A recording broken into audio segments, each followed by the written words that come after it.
Mummy जी, चाय ले लीजिए। अरे कलमुही, तेरे हाथों से तो चाय पीते हुए भी डर लगता है, कहीं इससे तेरा रंग मुझ पर ना चढ़ जाए। अगर इन्हें इतनी ही शर्म होती तो मेरे इतने हैंडसम भाई को इस तरह फंसाती नहीं। बानी और शिवम की लव मैरिज हुई है।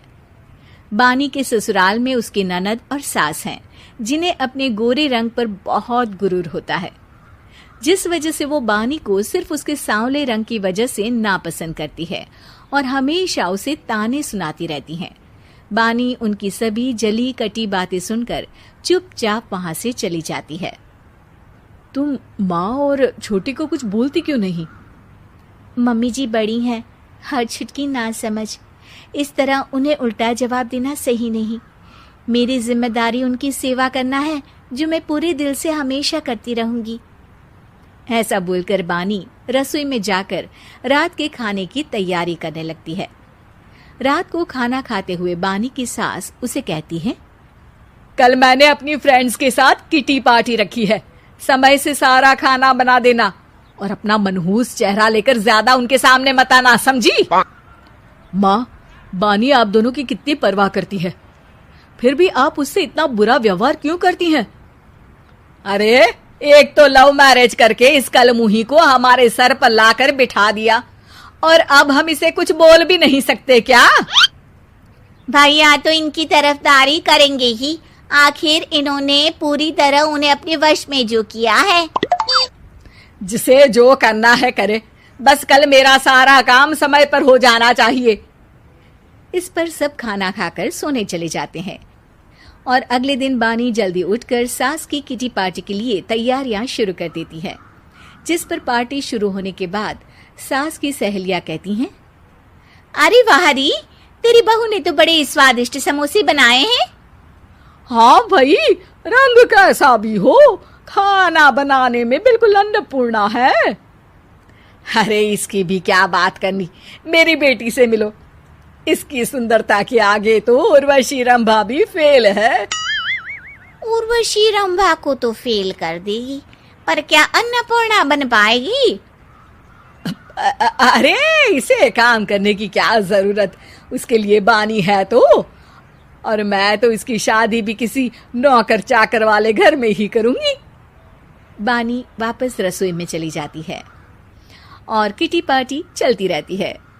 उसी रात को बानी की सास गुस्से में चिल्लाते हुए अपने कमरे से बाहर निकल कर आती है।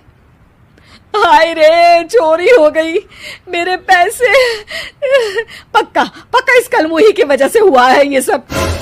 अरे क्या हुआ माँ, कौन सा आसमान टूट गया? अरे आसमान तो उसी दिन टूट गया था जब तू इस कलमुही से शादी करके इसे घर में ले आया था। खुद तो आई ही, अपने साथ साथ मनहूसियत का काला साया भी मेरे घर ले आई। अरे हुआ क्या माँ? अरे मेरी तिजोरी में रखे पैसे कहीं गायब हो गए, सुबह ही देखा, अरे यहीं रखे थे। क्या आप मुझ पर चोरी का इल्जाम लगा रही हैं? अरे काली बिल्ली पर भी क्या कोई मनहूसियत का इल्जाम लगाता है? ऐसा बोलकर बानी की सास वहां से चली जाती है, जिसके बाद शिवम और बानी बात करने लगते हैं। देखो, मम्मी की बात का बुरा मत मानना, वो बस परेशान है ना, इसलिए कुछ भी बोल गई।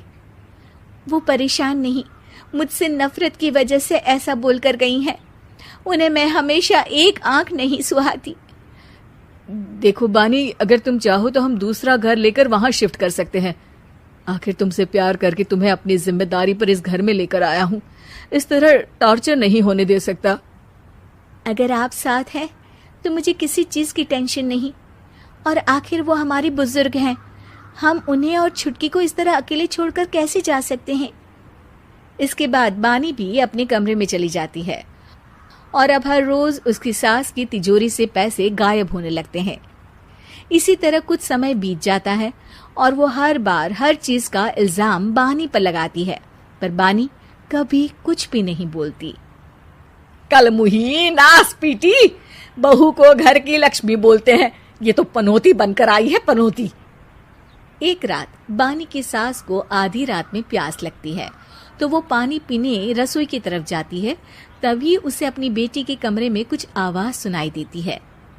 हाँ हाँ, मैंने मम्मी की तिजोरी से हर रोज थोड़े थोड़े पैसे निकाल कर हम दोनों के लायक खूब पैसे इकट्ठे कर लिए हैं। और मम्मी आज तक उस सब के लिए भाभी को ही जिम्मेदार समझती है। तुम बस जल्दी से आकर मुझे यहाँ से ले जाओ और हम कहीं दूर जाकर शादी कर लेंगे। मम्मी को कुछ पता नहीं चलेगा, सब मुसीबत खत्म। अपनी बेटी की ये सारी बातें सुनकर बानी की सास भौंचक्की रह जाती है और अपने कमरे में वापस चली जाती है। जब अगली सुबह बानी सास के कमरे में आती है, मम्मी जी, क्या बात है, आज आप कमरे से बाहर ही नहीं आई? आपकी तबीयत तो ठीक है ना? क्या छुटकी कमरे से बाहर आई या तुम उसके कमरे में गई? नहीं नहीं, क्यों, जाना है क्या? मैं अभी चली जाती हूँ। नहीं, कोई कहीं नहीं जाएगा। इस पर वो बानी को साथ लेकर कमरे से बाहर आती है, जहाँ शिवम भी होता है। वहां उसकी सास बोलती है, छुटकी मेरी तिजोरी के सारे पैसे लेकर अपनी माँ के बारे में कोई ख्याल करे बिना किसी लड़के के साथ घर छोड़कर चली गई। और बहू, तुमने मुझ जैसी सास की सेवा करने के लिए अपने ही पति के साथ दूसरे घर जाने से मना कर दिया। मैंने हमेशा तुम्हारा रंग देखा अच्छा ही नहीं, जो मेरी सबसे बड़ी गलती है। मुझे माफ कर दे बेटा। और इसके बाद बानी की सास कभी अपनी बहू की तारीफ करते थकी नहीं।